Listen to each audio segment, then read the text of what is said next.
ಶುಭೋದಯ ಮಕ್ಕಳೇ, ನಾನು ನಿಮ್ಮ ರೇಣುಕಾ ಟೀಚರ್. ಇಂದು ನಾನು ಕನ್ನಡ ಪಾಠ ಮಾಡಕ್ಕೆ ಬಂದಿದ್ದೀನಿ. ಇಂದು ನಾವು ನೋಡೋಣ ಪುನರಾವರ್ತನೆ ಅಭ್ಯಾಸ ಬೀಸೋ ಕಲ್ಲಿನ ಪದ. ನೋಡಿ ಯಾವ ಥರ ಬೀಸೋ ಕಲ್ಲಿನ ಪದ್ಯವನ್ನು ಬರೆದಿದ್ದಾರೆ, ಯಾರು ಜನಪದದವರು ಬರೆದಿದ್ದಾರೆ. ಅದರಲ್ಲಿ ಯಾವ ರೀತಿ ಕಲ್ಲನ್ನು ವರ್ಣಿಸಿದ್ದಾರೆ, ಯಾವ ಥರ ಕಲ್ಲಿಗೆ ಸಿಟ್ಟಾಗುತ್ತೆ, ಆ ಸಿಟ್ಟನ್ನು ಯಾವ ಥರ ಅವರು ದೂರ ಮಾಡ್ತಾರೆ, ಮತ್ತು ಬೀಸುವಾಗ ಯಾರನ್ನೆಲ್ಲ ನೆನೆಯುತ್ತಾರೆ ಎಂಬುದನ್ನು ನೋಡೋಣ ನಾವು. ಕಲ್ಲಮ್ಮ ತಾಯಿ ಮೆಲ್ಲಮ್ಮ ರಾಗಿಯ ಜಳಜಳನೆ ಉದ್ರಮ್ಮ, ನಾನಿನಗೆ ಬೆಲ್ಲದಾರತಿಯ ಬೆಳಗೇನು. ನೋಡಿ, ಇಲ್ಲಿ ಒಂದು ತಾಯಿ ತನ್ನ ಕಲ್ಲನ್ನು ಹೇಳ್ತಾಯಿದೆ. ಕಲ್ಲಮ್ಮ ತಾಯಿ ಅಂತ ಇದ್ದಾರೆ. ಯಾಕೆ ತಾಯಿಗೆ ಹೋಲಿಸಿದ್ದಾರೆ? ಕಲ್ಲನ್ನು ಯಾರಿಗೆ ಹೋಲಿಸಿದ್ದಾರೆ? ತಾಯಿಗೆ ಹೋಲಿಸಿದ್ದಾರೆ.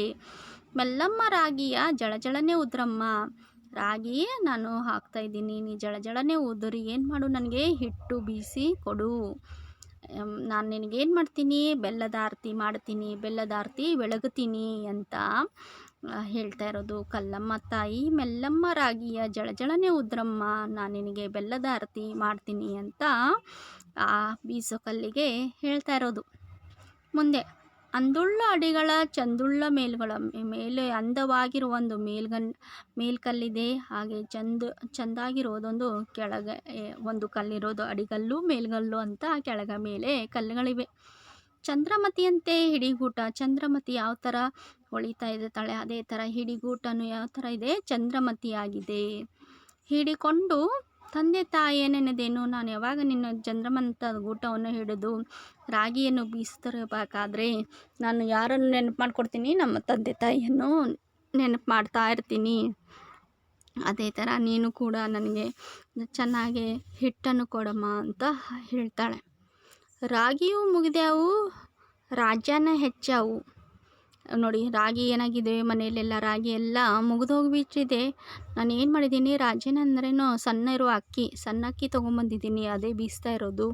ನೀನು ಅದು ಸಿಟ್ಟು ಮಾಡ್ಕೋಬೇಡ, ರಾಗಿ ಇಲ್ಲಾದರೆ ಏನಾಯ್ತು, ಅಕ್ಕಿ ತೊಗೊಂಬಂದಿನಿ, ಚೆನ್ನಾಗಿ ನನಗೆ ಹಿಟ್ಟು ಮಾಡಿಕೊಡು ಅಂತ ಹೇಳ್ತಾಳೆ.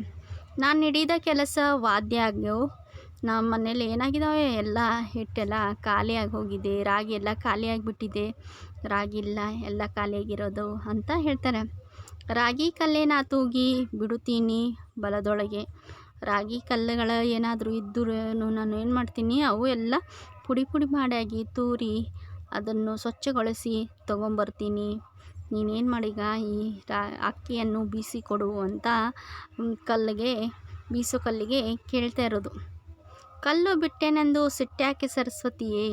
ನೋಡಿ, ನಾನು ಕಲ್ಲು ತುಂಬ ದಿನ ಆಯಿತು, ರಾಗಿ ಖಾಲಿಯಾಗಿದೆ ಅಂತ ಬಿಟ್ಟಿದ್ದೀನಿ, ಬೀಸಕ್ಕೆ ಬಂದಿಲ್ಲ, ಅದಕ್ಕೆ ನೀನು ಸಿಟ್ಟು ಮಾಡ್ಕೋಬೇಡ, ನನಗೆ ಇದು ಅಕ್ಕಿ ಹಿಟ್ಟನ್ನು ಬೀಸಿಕೊಡು ಅಂತ ಹೇಳ್ತಾ ಇರೋದು.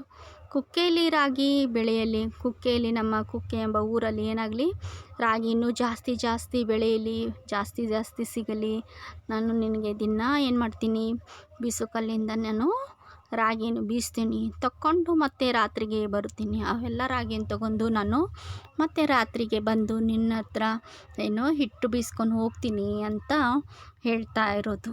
ನೋಡಿ, ಈ ಪದ್ಯದಲ್ಲಿ ನಮಗೇನು ಅರ್ಥ ಆಗುತ್ತೆ ಎಂದರೆ, ಯಾವ ಥರ ಬೀಸೋ ಕಲ್ಲನ್ನು ತಗೊಂಡು ನಮ್ಮ ತಾಯಿಯನ್ನು ತಂದೆ ತಾಯಿಗೆ ಹೋಲಿಸುತ್ತಾರೆ, ಅದಕ್ಕೆ ನೆನೆಯುತ್ತಾರೆ, ನೆನಪು ಮಾಡಿಕೊಳ್ತಾರೆ. ಹಾಗೆ ಕಲ್ಲನ್ನು ಕೂಡ ಒಂದು ತಾಯಿಗೆ ಹೋಲಿಸಿದ್ದಾರೆ, ಅದು ಕೂಡ ನಮಗೆ ಊಟ ಕೊಡುತ್ತೆ. ರಾಗಿಯಿಂದ ಹಾಗೆ ತಿನ್ನೋಕ್ಕಾಗಲ್ಲ, ಹಿಟ್ಟು ಬೀಸ್ಕೊಂಡು ನಾವೇನು ಮುದ್ದೆ ಮಾಡ್ಬೋದು, ಏನೆಲ್ಲ ಮಾಡ್ಕೊಂಡು ಅದರಿಂದ ತಿನ್ಬೋದು ಹಿಟ್ಟಿನಿಂದ. ಅದೇ ಥರ ಹಿಟ್ಟು ಕೊಡೋದು, ಅದು ಕೂಡ ಒಂದು ತಾಯಿಯಾಗಿದೆ. ಅದಕ್ಕೆ ಬೆಲ್ಲದ ಆರತಿ ಮಾಡ್ತೀನಿ. ಆಮೇಲೆ ಎಷ್ಟು ಚೆನ್ನಾಗಿ ವರ್ಣಿಸಿದ್ದಾರೆ ಅಂದರೆ, ಅಂದೊಳ್ಳು ಅಡಿಗಳು ಚಂದೊಳ್ಳು ಮೇಲ್ಗಳು ಅಂದರೆ, ಮೇಲೆ ಒಂದು ಕೆಳಗಡೆ ಒಂದು ಕಲ್ಲು, ಹಾಗೆ ಅದಕ್ಕೆ ಒಂದು ಹಿಡಿಗೂಟ, ಅದಕ್ಕೆ ಚಂದ್ರಮತಿ ಎಂಬ ಗೂಟ ಅದಕ್ಕೆ ಹೆಸರಿಟ್ಟು, ಯಾವಾಗ ಬೀಸಬೇಕಾದ್ರೆ ತಂದೆ ತಾಯಿಯ ನೆನಪು ಮಾಡಿಕೊಳ್ಳುತ್ತಾ ನಾನು ಏನು ಮಾಡ್ತಾಯಿದ್ದೀನಿ, ರಾಗಿಯನ್ನು ಬೀಸ್ತಾ ಇದ್ದೀನಿ. ರಾಗಿ ಮುಗಿದಾವು ಅಂತ ಸಿಟ್ಟಾಗಬೇಡ, ಯಾಕಂದರೆ ಅಕ್ಕಿಯನ್ನು ಬೀಸ್ಕೊಂಡು ಬರ್ತಾಯಿದ್ದೀವಿ, ಈಗ ಅಕ್ಕಿಯನ್ನು ತಿಂತಾ ಇರೋದು. ನಮ್ಮ ಕುಕ್ಕೆಯಲ್ಲಿ ಏನಾಗಲಿ, ರಾಗಿ ಜಾಸ್ತಿ ಬೆಳೀಲಿ, ಅದಕ್ಕೆ ನಾನು ದಿನ ಏನು ಮಾಡ್ತೀನಿ, ನಾನು ರಾಗಿ ಬೀಸೋಕ್ಕೆ ಇಲ್ಲಿ ಬರ್ತೀನಿ, ಕಲ್ಲನ್ನು ಹಿಡಿತೀನಿ ಅಂತ ಹೇಳ್ತಾ ಇರೋದು. ಮಕ್ಕಳೇ, ನೀವು ಕೂಡ ಈ ಪದ್ಯವನ್ನು ಓದಿ ಅರ್ಥ ಮಾಡಿಕೊಳ್ಳಿ. ಮತ್ತು ನಾನು ನಿಮಗೆ ಮುಂದಿನ ವಾರ ಹೊಸ ಒಂದು ಅಧ್ಯಾಯದೊಂದಿಗೆ ಬರ್ತೀನಿ. ಧನ್ಯವಾದಗಳು.